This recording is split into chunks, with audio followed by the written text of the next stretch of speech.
तो ये कहानी है कोयले और हीरे की। हीरे की और कोयले की पहचान कैसे की।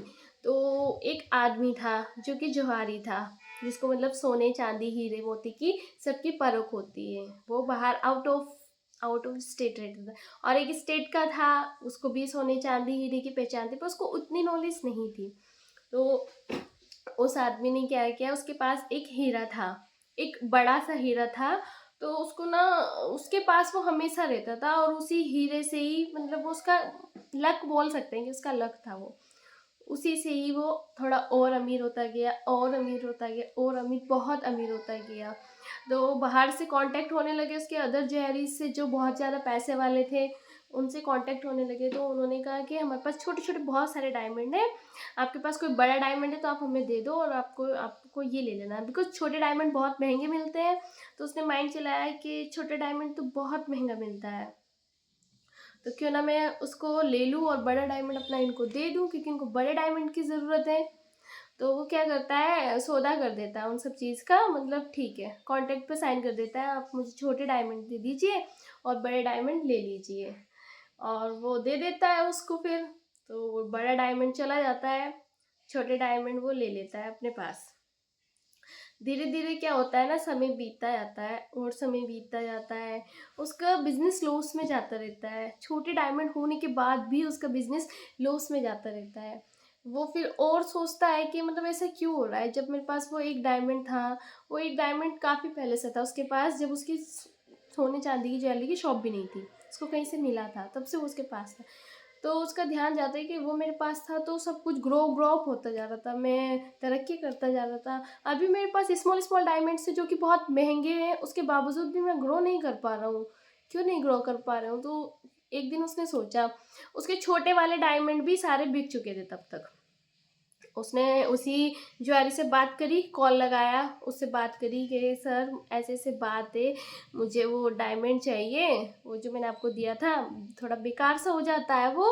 तो वो उसको बेचता है इसीलिए कि यार मुझे छोटे छोटे डायमंड मिल रहे हैं इस बेकार से डायमंड के लिए, ये तो ख़राब वैसे भी पड़ा हुआ है, ये इसकी इतनी कीमत भी नहीं है, इसे कौन ही खरीदेगा, तो इसको दे ही देता हूँ। तो वो उसको दे देता है। और तो फिर वो कहता है सर जो मैंने आपको बड़े वाला डायमंड दिया था आप वो मुझे वापस कर दीजिए, और ये छोटे वाले आप, मैं छोटे वाले मैंने बेच दिए हैं तो मैं वो नहीं दे सकता। तो वो कहता है तो मैं तुम्हें वापस कैसे कर दूँगा, जब तुम छोटे वाले नहीं दे सकते तो मैं तुम्हें कैसे दे दूँ तुम्हारा। तो बोलता है लाओ पैसे दे दो। सर मेरे पास पैसे भी नहीं है, अब पैसे नहीं है तो मैं कुछ नहीं कर सकता हूँ। तो फिर वो कहता है, जो अमीर वाला जो आउट ऑफ स्टेट का रहता है, डायमंड का व्यापारी, बहुत बड़ा बोल सकते हैं, वो बहुत बड़ा व्यापारी बनता जाता है धीरे धीरे, जब तक वो डायमंड लगभग साल 2 साल उसके पास रहता है, वो बहुत बड़ा व्यापारी बन जाता है हीरो का। तो फिर वो बोलता है कि अरे मूर्ख, तुझे तो हीरे में, सोने में, चांदी में फ़र्क ही नहीं पता। तुझे क्या पता तूने क्या खोया है, तुझे क्या पता तूने किसको कूड़ा कचरा समझ के मुझे दे दिया था। देना क्या, एक तरीके से वो कचरे में फेंकना ही हुआ। तूने उसको कचरा समझ के अपनी दुकान से निकाल के और तू आज रोड पे आ गया है। तू सोच, तूने ऐसा क्यों किया, जिसने तेरे अच्छे बुरे सभी समय में तेरा साथ दिया, तुझे तरक्की कराई, तेरे लिए कितना कुछ कहा, जेब में पड़ा रहता था, जबकि अरबों खरबों की उसकी डिमांड थी, तेरे साथ रहता था, तुझे उसकी पहचान ही नहीं थी। अरे बेवकूफ़, वो कोई वो मामूली हीरा नहीं है, वो कोहिनूर था, वो कोहिनूर है। और वो कोहिनूर अब मैं किसी को नहीं दूंगा, मैं अपने पास रखूँगा, चाहे उसकी कीमत अब 1 रुपए की भी हो जाए, चाहे उसकी कीमत करोड़ों खरबों रुपए की हो जाए, मैं उसको किसी को नहीं दूंगा। तो ये कहानी थी।